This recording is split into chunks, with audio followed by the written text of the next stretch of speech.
മഴത്തോരു മുമ്പയുടെ പുതിയൊരു വിശേഷത്തിലേക്ക് എല്ലാവർക്കും സ്വാഗതം. ബാലചന്ദ്ര മേനോൻ അലീനയോട് പറയുന്നുണ്ട്, എൻ്റെ ഉള്ളിൽ ഇടിമിന്നലും കൊടുങ്കാറ്റ് വീശുകയൊക്കെ ചെയ്യുമായിരുന്നു, പക്ഷേ ഇപ്പോൾ ഞാൻ എങ്ങനെയുണ്ടെന്ന് ചോദിക്കുമ്പോൾ അലീന പറയുന്നുണ്ട്, ഇപ്പോൾ വളരെ ശാന്തമാണ്. അതെന്തുകൊണ്ടാണെന്ന് ബാലചന്ദ്രൻ ചോദിക്കുന്നുണ്ട്. ഞാനുള്ളത് കൊണ്ട്, നീ ഉള്ളത് കൊണ്ട് മാത്രമല്ല, നീ എൻ്റെ മകളായതുകൊണ്ടാണ് അങ്ങനെ സംഭവിച്ചത്. വൈജൻ നിന്നെ പ്രസവിച്ചു എന്നേ ഉള്ളൂ, അവൾ നിന്റെ അമ്മയൊന്നുമല്ല. ഈ ബ്രിജിത മമ്മി എങ്ങനെയാ നിന്റെ ഈ ലോകത്തിൽ ഏറ്റവും നല്ല മമ്മിയായത്? എന്നെ അത്രയ്ക്ക് സ്നേഹിച്ചത് കൊണ്ടാണെന്ന് അലീന പറയുന്നു. അപ്പോൾ ബാലചന്ദ്രൻ പറയുന്നുണ്ട്, ഞാൻ അതുക്കും മീതയാണ്. അത് കേട്ട് അലീനയ്ക്ക് ഒരുപാട് സന്തോഷമാവുന്നുണ്ട്. അലീന പുഞ്ചിരിയോടുകൂടി ബാലചന്ദ്രനെ തന്നെ നോക്കി നിൽക്കുന്നുണ്ട്. ബ്രിജിത മമ്മി എവിടുന്നാ തുടങ്ങിയത്? നീ ഒരു ഓർഫൺ ആയതുകൊണ്ട്. പക്ഷേ ഞാൻ അങ്ങനെയാണോ? ഞാൻ എവിടുന്നാ തുടങ്ങിയതെന്ന് ബാലചന്ദ്രൻ ചോദിക്കുമ്പോൾ അലീന പറയുന്നുണ്ട്, എന്നെ ചവിട്ടിപ്പുറത്താക്കുകയും ആട്ടിപ്പുറത്താക്കുകയൊക്കെ ചെയ്യുന്നതിന് പകരം അവിടെ നിന്നും നിങ്ങൾ എന്നെ സ്നേഹിച്ചു. പക്ഷെ മുഴുവനാക്കാൻ ബാലചന്ദ്രൻ സമ്മതിക്കുന്നില്ല. മതി എന്ന് പറഞ്ഞ് കൈ ഉയർത്തി കാണിക്കുകയാണ്. മതി, നിനക്കറിയാലോ, അത് മതി എന്ന് പറഞ്ഞ് അലീനയെ തന്നോട് ചേർത്ത് പിടിച്ച് നീ എൻ്റെ മകളാ എന്ന് പറഞ്ഞുകൊണ്ട് അവളുടെ മുടിയിലൂടെ ഇങ്ങനെ കൈകൊണ്ട് തഴുകുന്നുണ്ട്. പിന്നീട് അലീന മുത്തശ്ശിയുടെ റൂമിലേക്ക് വരുന്നു. മുത്തശ്ശി ഇല്ലാത്തത് കൊണ്ട് അവൾക്ക് ഒരുപാട് വിഷമമുണ്ട്. ഇങ്ങനെ ബെഡിലേക്ക് നോക്കുമ്പോൾ ഒഴിഞ്ഞു കിടക്കുവാണല്ലോ, അതുകൊണ്ട് ബെഡെല്ലാം അവൾ ബെഡ്ഷീറ്റെല്ലാം മാറ്റി വിരിക്കുന്നുണ്ട്. നല്ല വൃത്തിക്ക് വിരിച്ച് കുറച്ച് നേരം അവിടെ ഇങ്ങനെ നോക്കി നിൽക്കുവാണ്. അപ്പോഴേക്കും നമ്മുടെ കൃഷ്ണമോൾ റൂമിലേക്ക് കയറി വരുന്നുണ്ട്. ആഹാ, ചേച്ചി ബെഡ്ഷീറ്റൊക്കെ മാറ്റി വിരിച്ചോ എന്ന് ചോദിക്കുമ്പോൾ, ആ ബെഡ്ഷീറ്റൊക്കെ ഞാൻ മാറ്റി വിരിച്ചു. മുത്തശ്ശി ഇല്ലാത്തത് കൊണ്ട് ഇനി എന്തായാലും ചേച്ചിക്ക് ബെഡിൽ കിടക്കാലോ. കുറച്ചുകൂടെ വലിയ ബെഡായിരുന്നെങ്കിൽ 2 പേർക്ക് കിടക്കാമായിരുന്നു, എനിക്കും ചേച്ചിയോടൊപ്പം വന്ന് കിടക്കാമായിരുന്നു എന്ന് പറയുമ്പോൾ അലീന പറയുന്നുണ്ട്, ഒരുമയുണ്ടെങ്കിൽ ഉലയ്ക്കുമേലും കിടക്കാമെന്നല്ലേ, അതെനിക്കറിയാം ആ പഴഞ്ചൊല്ലെന്ന് കൃഷ്ണമോൾ ചിരിയോടെ പറയുന്നുണ്ട്. അപ്പോഴേക്കും അലീന ചെന്ന് തൻ്റെ പായ് താഴ്ത്ത് വിരിക്കുകയാണ്. ഇത് കണ്ടിട്ട് കൃഷ്ണ ചോദിക്കുന്നുണ്ട്, അല്ല എൻ്റെ ചേച്ചി ബെഡിൽ കിടന്നൂടെ? മുത്തശ്ശി ഇല്ലല്ലോ, ഇനി എന്തിനാ ചേച്ചി താഴെ കിടക്കുന്നത്? അപ്പോൾ അലീന പറയുന്നുണ്ട്, മോളെ, നമ്മൾ അങ്ങനെ ചെയ്യാൻ പാടില്ല. ഒരാളില്ലാണ്ടിരിക്കുമ്പോൾ നമ്മൾ പ്രിയപ്പെട്ട ആൾ, നമുക്ക് ആ പ്രിയപ്പെട്ട ആളാണെങ്കിൽ അവർ തിരിച്ചു വരാൻ വേണ്ടി നമ്മൾ ഒരുപാട് ആഗ്രഹിക്കണം. അതിന് ആ ബെഡ് അവിടെ ഒഴിഞ്ഞു കിടന്നാൽ മാത്രമേ നമ്മൾ അത് ആഗ്രഹിക്കത്തുള്ളൂ. അത് കേട്ടതും ആ ഒരു പല്ലവി നമ്മുടെ കൃഷ്ണമോൾക്ക് ഒരുപാട് ഇഷ്ടപ്പെടുന്നുണ്ട്. അവൾ പറയുന്നുണ്ട്, അതെനിക്ക് ഇഷ്ടപ്പെട്ടു ചേച്ചി. ഏത്? അല്ല ചേച്ചി ഇപ്പോൾ പറഞ്ഞ ആ വാക്കുണ്ടല്ലോ, അത് ചേച്ചി പറഞ്ഞത് സത്യമാണ് എന്ന് പറഞ്ഞ് കൃഷ്ണമോള് പുറത്ത്, എന്നാൽ ചെല്ലി മോള് കിടന്ന് ഉറങ്ങിക്കോ എന്ന് പറയുമ്പോൾ മോള് പുറത്തേക്ക് പോവാണ്. പിന്നീട് അകത്തേക്ക് തന്നെ കയറി വരുന്നുണ്ട്. അല്ല, നീ എന്താ ഇങ്ങോട്ട് തന്നെ വന്നത്? ഞാൻ ഇന്ന് ചേച്ചിയോടൊപ്പം കിടക്കുന്നെന്ന് പറഞ്ഞ് അവൾ താഴെ അലീനയോടൊപ്പം അവളെ കെട്ടിപ്പിടിച്ച് കിടക്കുവാണ്. അപ്പോൾ കൃഷ്ണമോൾ ഇങ്ങനെ പറയുന്നുണ്ട്, അലീന ചേച്ചി, ചേച്ചി എൻ്റെ സ്വന്തം ചേച്ചിയായിരുന്നെങ്കിൽ എങ്ങനെ ഉണ്ടായിരുന്നു? എൻ്റെയും ബബിതയുടെയും രോഹിത്തിൻ്റെയൊക്കെ സ്വന്തം ചേച്ചി എന്ന് പറയുമ്പോൾ അലീന പറയുന്നുണ്ട്, അതിന് ഞാൻ അങ്ങനെ തന്നെയല്ലേ മോളെ, നിങ്ങളുടെ ചേച്ചി തന്നെയല്ലേ എന്ന് ചോദിക്കുകയാണ്. പിന്നീട് കൃഷ്ണമോളുടെ താടിയിൽ ഇങ്ങനെ പിടിച്ചുകൊണ്ട് ചോദിക്കുന്നുണ്ട്, നീ എൻ്റെ പൊന്ന് അനിയത്തിയല്ലേ, എൻ്റെ പൊന്നല്ലേ നീ എന്ന് ചോദിച്ച് വളരെ സ്നേഹത്തോടെ ഇങ്ങനെ അവളെ തഴുകുകയാണ്. അത് കണ്ടതും പെട്ടെന്ന് അതെ, എൻ്റെ ചേച്ചി തന്നെയാണെന്ന് പറഞ്ഞ് പെട്ടെന്ന് അങ്ങ് കരയുകയാണ് കൃഷ്ണമോള്. വിതുമ്പ് കരയാണ്. അലീന ഇങ്ങനെ കെട്ടിപ്പിടിക്കുന്നുണ്ട്. അലീന ചോദിക്കുന്നുണ്ട്, എന്തിനാ മോളെ നീ ഇങ്ങനെ കരയുന്നത്? കരയല്ലേ, എന്തിനാ കരയുന്നേ എന്നിങ്ങനെ ചോദിക്കുകയാണ്. രേവതിക്കുട്ടി പിറ്റേ ദിവസം രേവതിക്കുട്ടി കോളേജിൽ പോകാനായിട്ട് റെഡിയായി പുറത്തേക്ക് വരികയാണ്. അപ്പോഴേക്കും മാമച്ചായനും ഡ്രസ്സൊക്കെ മാറ്റി വരുന്നുണ്ട്. മാമച്ചായൻ്റെ കൈ പിടിച്ചുകൊണ്ട് സ്റ്റെപ്പ് ഇറങ്ങി വരുവാണ്. അപ്പോഴാണ് കാറിൻ്റെ ഫ്രണ്ട് സീറ്റിൽ തന്നെ ഡ്രൈവർ സീറ്റിൽ ജോസൂട്ടി ഇരിക്കുന്നത് കാണുന്നത്. ഉടനെ രേവതിക്കുട്ടി ചോദിക്കുന്നുണ്ട്, അല്ല അങ്കിളെ കണ്ടില്ലേ, അവൻ കയറി ഇരിക്കുന്നത് കണ്ടില്ലേ? ഇന്ന് ഡ്രൈവർ സീറ്റ് അങ്കിളിന് തരത്തില്ല എന്ന മട്ടിലാണ് ഇരിക്കുന്നത്. ഇത് കേട്ട് ജോസൂട്ടി പറയുന്നുണ്ട്, എന്താ, എനിക്കും നിന്റെ കോളേജൊക്കെ കാണണ്ടേ? ഞാൻ വരുന്നെന്ന് പറയുമ്പോൾ നിങ്ങൾ എന്നെ കൊണ്ടുപോകുന്നില്ലല്ലോ. ഇന്ന് എന്തായാലും നിങ്ങളോടൊപ്പം ഞാനുണ്ട്. എനിക്ക് രേവതിക്കുട്ടിയുടെ കോളേജൊക്കെ ഒന്ന് കാണണം. ഇത് കേട്ടതും രേവതിക്കുട്ടി പറയുന്നുണ്ട്, നീ എന്തിനാ എൻ്റെ കോളേജ് കാണുന്നത്? എനിക്കറിയാം, അവിടെ വന്നിരുന്ന് അവിടെയുള്ള പെമ്പിള്ളേരുടെ എല്ലാം വായി നോക്കാനല്ലേ നീ എന്നോടൊപ്പം വരുന്നത്. ഇത് കേട്ടതും ജോസൂട്ടി വണ്ടിയിൽ നിന്നും അങ്ങ് ഇറങ്ങിയിട്ട് രേവതിക്കുട്ടിയോട് ദേഷ്യപ്പെട്ട് സംസാരിക്കുക. ദേ, നീ വെറുതെ വായിൽ തോന്നിയതൊക്കെ വിളിച്ച് പറയണ്ട കേട്ടോ, ഞാൻ അങ്ങനെയുള്ളവനൊന്നും അല്ല, ഞാൻ വളരെ ഡീസൻ്റാ, ഞാൻ നിന്റെ കോളേജൊക്കെ കാണാൻ വേണ്ടിയാണ് വരുന്നത്. ഇത് കേട്ടതും ഓരോന്നൊക്കെ പറഞ്ഞുകൊണ്ടിരിക്കുകയാണ് നമ്മുടെ രേവതിക്കുട്ടിയും.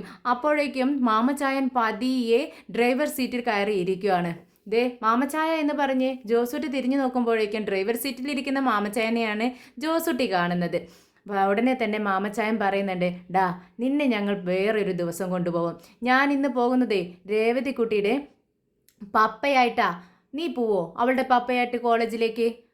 പോവോടാ എന്ന് ചോദിക്കുകയാണ്. ഉടനെ ജോസൂട്ടി തല താഴ്ത്തി നിൽക്കുന്നുണ്ട്. രേവതി കുട്ടിക്ക് ഒരുപാട് അഭിമാനം തോന്നുക. അവളിങ്ങനെ ചിരിച്ചുകൊണ്ട് നിൽക്കുന്നുണ്ട്. എന്നിട്ട് പറയുന്നുണ്ട്, മാമച്ചാഴയും ജോസൂട്ടിയോട് പറയുന്നുണ്ട്, ഡാ ഞാനും ജോ ഗ്രേസിയായും കൂടി രേവതിക്കുട്ടിയോടൊപ്പം പുറത്തു പോവുകയാണ്. അപ്പോൾ വീട്ടിൽ ആൾ വേണ്ടേ? നിന്നെയും കൂടെ കൊണ്ടുപോയാൽ എങ്ങനെ നടക്കും? അത് പറ്റത്തില്ലടാ, അതുകൊണ്ടാ.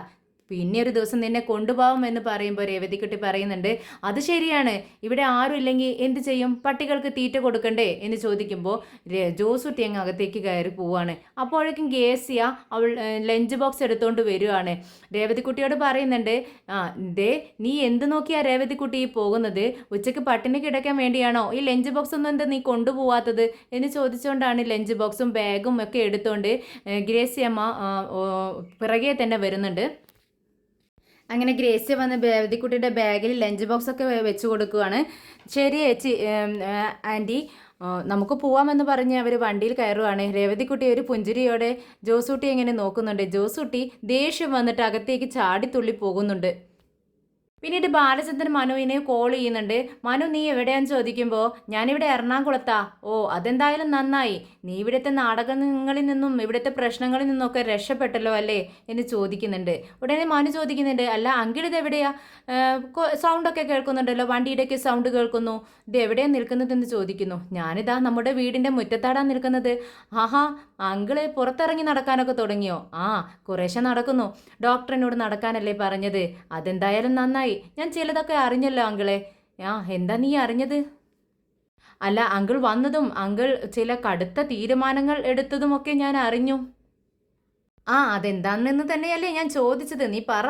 അല്ല അങ്കിൾ അലീനയെ ഒരു മകളായി അംഗീകരിച്ചു എന്നും, അല്ല അങ്ങനെ കടുത്ത ഒരു തീരുമാനത്തിലേക്കൊക്കെ അങ്കിൾ എത്തിയെന്നറിഞ്ഞു. അല്ല ഇത് പിന്നെ ഒരു കോടതിയുടെ സിപ്പായി പെട്ടെന്ന് അങ്ങ് ജഡ്ജി ആയതുപോലെ ആയല്ലോ സാർ അങ്കിളെ. അത്രയൊന്നുമല്ല, അതിനും മീതെയാ. അല്ല അങ്കിളെ, അങ്കിൾ അവളെ അഡീഷണൽ ചീഫ് സെക്രട്ടറി ആയി നിയമിച്ചു എന്നൊക്കെ പറയുന്ന കേട്ടപ്പോൾ ഞാനത് പോട്ടെ എന്ന് വെച്ചു. പക്ഷേ ഇതിപ്പോൾ മകളായി ഡിക്ലെയർ ചെയ്തു എന്നൊക്കെ കേട്ടപ്പോൾ ഞാൻ ആകെ ഞെട്ടിപ്പോയി അങ്കിളെ. ഇത്രയൊക്കെ വേണമായിരുന്നോ? അതും ഈ വയ്യാണ്ടിരിക്കുന്ന സമയത്ത്. അവൾ നന്നായി വർക്ക് ചെയ്യുന്നുണ്ട്, അവൾക്കും വേണ്ട മോനെ ഒരു പ്രൊമോഷനൊക്കെ. അവൾ നല്ല കുട്ടിയാ. എന്തായാലും ഇത് വല്ലാത്തൊരു സർപ്രൈസ് ആയിപ്പോയി അങ്കിളെ. ഇനി നിനക്ക് വേണമെങ്കിൽ അവളെ കെട്ടാം, ഇനി അവൾ നിന്റെ മുറപ്പണല്ലേ എന്നിങ്ങനെ പുഞ്ചിരിച്ചുകൊണ്ട് ബാലചന്ദ്രൻ മനുവിനോട് ചോദിക്കുക. അത് കേട്ടതും മനുവും ചിരിക്കുന്നുണ്ട്. അപ്പം വളരെ ഹാപ്പിയായി. ഛേ, അങ്കിൾ എന്നെ പിന്നെ ഞെട്ടിക്കുവാണല്ലോ എന്ന് ചിരിയോടെ ചോദിക്കുന്നുണ്ട്. എടാ എനിക്ക് നിനക്ക് അവളെ ഇഷ്ടമാണെന്നൊക്കെ എനിക്കറിയാം. അവൾ അനാഥയാണല്ലോ, വേലക്കാരിയാണല്ലോ എന്നൊക്കെ വിചാരിച്ച് കയ്യാലപ്പുറത്തെ തേങ്ങ ഇരിക്കുന്നത് പോലെ ഇരിക്കുകയാണെന്ന് എനിക്കറിയാം. പോ അങ്കിളെ ചുമ്മാ എന്ന് പറഞ്ഞ് ചിരിക്കുകയാണ് മനു.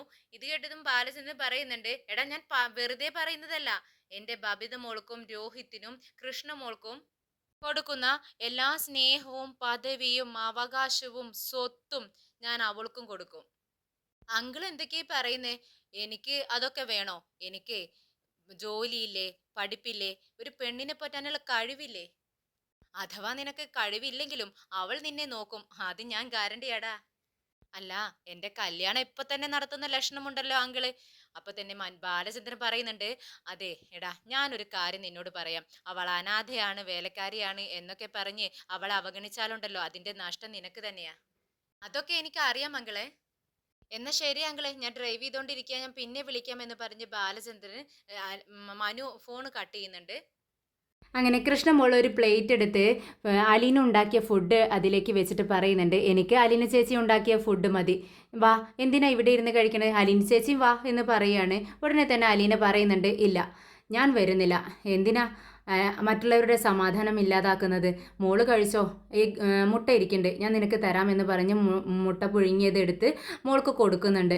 അങ്ങനെ രോഹിത് പറയുന്നുണ്ട്, കണ്ടോ അമ്മേ, ഞാൻ ഇന്നലെ അവളോട് എത്ര തവണ പറഞ്ഞതാ അവളുണ്ടാക്കുന്ന ഭക്ഷണം കഴിക്കരുത് എന്ന് ഞാൻ അവളോട് കർശനമായിട്ട് പറഞ്ഞതാ. അവൾ എടുത്തിട്ട് വരുന്നുണ്ട്, നോക്കട്ടെ, ഞാൻ അവളോട് സംസാരിക്കാം എന്ന് പറയുമ്പോൾ ബബിതയും സപ്പോർട്ട് ചെയ്യുന്നുണ്ട്. വെറുതെ വിടരുത് രോഹിത്തേട്ടാ, അവളോട് ഇന്നലെ എത്ര തവണ രോഹിത്തേട്ടൻ പറഞ്ഞത് അവളോട് മിണ്ടരുത്, അവളോട് ഉണ്ടാക്കുന്ന ഭക്ഷണം കഴിക്കരുത്, അമ്മ ഉണ്ടാക്കുന്നത് കഴിക്കാൻ. ഇനി അവൾ വെറുതെ വിടരുത്, കർശനമായി നിയന്ത്രിച്ചോളണം എന്ന് പറയാണ്. അവൾ വരട്ടെ എന്ന് പറയാണ്. അങ്ങനെ കൃഷ്ണമോള് ഭക്ഷണം എടുത്ത് ടേബിൾ കൊണ്ടുവന്ന് വെക്കുന്നുണ്ട്. രോഹിത് ഇത് എന്താന്ന് ചോദിക്കുമ്പോൾ ആലിന ചേച്ചി ഉണ്ടാക്കിയ ഭക്ഷണം എനിക്കത് മതി, എന്തിനാ എന്ന് ചോദിക്കുമ്പോൾ രോഹിത് പറയുന്നുണ്ട്, നിനക്കല്ലേ അമ്മ ഇവിടെ ഫുഡ് ഉണ്ടാക്കി വെച്ചിരിക്കുന്നത്, ഞാൻ ഇന്നലെ നിന്നോട് എത്ര തവണ പറഞ്ഞതാ ഇനി അതൊന്നും കഴിക്കരുത്, അമ്മ ഉണ്ടാക്കുന്നത് കഴിക്കണം എന്ന് പറഞ്ഞിട്ടില്ലേ എന്ന് ചോദിക്കുമ്പോൾ അതിന് രോഹിത്തേട്ടാ, ഈ ദോശ ഒരു ടേസ്റ്റും ഇല്ല അമ്മ ഉണ്ടാക്കുന്നത്, എനിക്ക് ഇഷ്ടമല്ല. അലിനി ചേച്ചി എത്ര നന്നായിട്ടാണ് ഫുഡ് ഉണ്ടാക്കുന്നത്, അപ്പോൾ എന്തിനാ രണ്ടുപേരും ഫുഡ് ഉണ്ടാക്കുന്നത്, അലിനി ചേച്ചി ഓൾറെഡി ഉണ്ടാക്കി വെച്ചിട്ടുണ്ടല്ലോ, അതങ്ങ് എടുത്ത് കഴിച്ചാൽ പോരെ എന്ന് പറഞ്ഞ് കൃഷ്ണമോൾ അതെടുത്ത് ഇങ്ങനെ കഴിക്കുമ്പോൾ ആ പ്ലേറ്റ് ഒരൊറ്റ തട്ടങ്ങ് കൊടുക്കുവാണ് രോഹിത്. അത് നിലത്ത് വീണങ്ങ് ഉടയുന്നുണ്ട്. അങ്ങോട്ടേ അത് കണ്ടുകൊണ്ടാണ് നമ്മുടെ ബാലചന്ദ്രൻ അങ്ങോട്ടേക്ക് വരുന്നത്. ബാലചന്ദ്രനെ കണ്ടതും എല്ലാവരും എഴുന്നേറ്റ് നിൽക്കുന്നുണ്ട്. എഴുന്നേറ്റ് നിൽക്കുന്ന എല്ലാവരുടെയും മുഖം ആകെ പേടി കൊണ്ട് ഭയം കൊണ്ട് നിറയുന്നുണ്ട് മുഖം. അങ്ങനെ ബാലചന്ദ്രൻ രോഹിത്തിൻ്റെ അടുത്ത് ചെന്ന് രോഹിത്തിൻ്റെ കവിളടച്ച് ഒന്നങ്ങ് പൊട്ടിക്കുന്നുണ്ട്. രോഹിത് അങ്ങ് വീഴാൻ പോവുകയാണ്. അടിയുടെ ശക്തിയുണ്ട്. അത് കണ്ടതും എല്ലാവരും ഞെട്ടുന്നുണ്ട്. എന്താടാ നീ ചെയ്തത്, ഇത് നീ ഉണ്ടാക്കിയതാണോടാ? അല്ലല്ലോ, നീ ഉണ്ടാക്കിയ ക്യാഷ് കൊണ്ടാണോടാ ഈ പ്ലേറ്റ് വാങ്ങിച്ചത്? ഈ ഫുഡ് ഉണ്ടാക്കിയത് നീയാണോ? അല്ലല്ലോ, ഇത് കഷ്ടപ്പെട്ട് ഞാൻ ഉണ്ടാക്കിയതാ, ഞാൻ അധ്വാനിച്ചുണ്ടാക്കിയ ക്യാഷ് കൊണ്ടാണ് ഈ പ്ലേറ്റ് വാങ്ങിച്ചത്, ഈ ഭക്ഷണം ഉണ്ടാക്കാൻ വേണ്ടിയുള്ള സാധനങ്ങൾ വാങ്ങിച്ചത്. ഇത് അലീന ഉണ്ടാക്കിയ ഭക്ഷണ, ഇത് തട്ടിത്തെറിപ്പിക്കാനുള്ള അവകാശം നിനക്കില്ല. അങ്ങനെ തട്ടിത്തെറിപ്പിച്ച് ഉടയ്ക്കണമെന്നുണ്ടെങ്കിൽ നീ അധ്വാനിച്ച കാശ് കൊണ്ട് പ്ലേറ്റ് വാങ്ങണം, ഭക്ഷണം ഉണ്ടാക്കണം, എല്ലാം നീ ചെയ്യണം. എന്നാൽ മാത്രമേ അത് തെറിപ്പിക്കാനുള്ള അവകാശവും നിനക്കുള്ളൂ. ഇന്ന് മുതൽ ഇവിടെ അടുക്കളയില്ല, ഒന്ന് മാത്രമേ ഉള്ളൂ. അലീന ഉണ്ടാക്കുന്ന ഭക്ഷണം എല്ലാവരും കഴിക്കുക. അങ്ങനെ കഴിക്കാൻ കഴിയാത്തവർ പുറത്തുനിന്ന് ഓർഡർ ചെയ്ത് കഴിക്കാം, അതും കുറച്ച് ദിവസത്തേക്ക് മാത്രം. പിന്നീട് ഞാൻ അതും അങ്ങ് ഇല്ലാതാക്കും. ബബിത, നിന്നോട് കൂടിയാണ് ഞാൻ ഈ പറയുന്നതെന്ന് പറയുമ്പോൾ പെട്ടെന്ന് വൈജയന്തി എഴുന്നേറ്റ് വരുന്നുണ്ട്. അങ്ങനെയെങ്കിൽ ഞങ്ങളെ അങ്ങ് തട്ടിത്തെറിപ്പിച്ചേക്ക്, എന്തിനാ ഭക്ഷണം മാത്രമാക്കുന്നതെന്ന് പറയുമ്പോൾ ബാലചന്ദ്രൻ പറയുന്നുണ്ട്, നിനക്ക് വീണ്ടും വിചാരത്തിനുള്ള ഒരു സമയമാണ് ഞാൻ ഈ തരുന്നത്, എല്ലാവരോടും കൂടിയാണ് ഞാൻ ഈ പറയുന്നത് എന്നൊരു താക്കീതും കൊടുത്തുകൊണ്ട് ബാലചന്ദ്രൻ റൂമിലേക്ക് കയറി പോകുന്നുണ്ട്.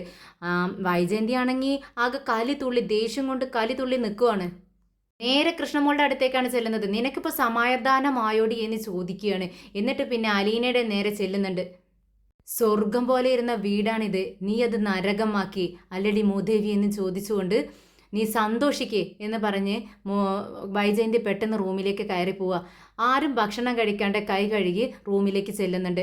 എന്നാൽ അലീന കൃഷ്ണമോൾ ഇങ്ങനെ വിഷമിച്ച് നിൽക്കുന്നത് കണ്ട് കൃഷ്ണമോളുടെ അടുത്ത് ചെന്നിട്ട്, മോളെ വിഷമിക്കാതെ, ചേച്ചിയില്ലേ നിനക്കെന്ന് പറഞ്ഞ് തൻ്റെ മാറോട് ചേർത്ത് പിടിച്ച് സമാധാനിപ്പിക്കുന്നുണ്ട്.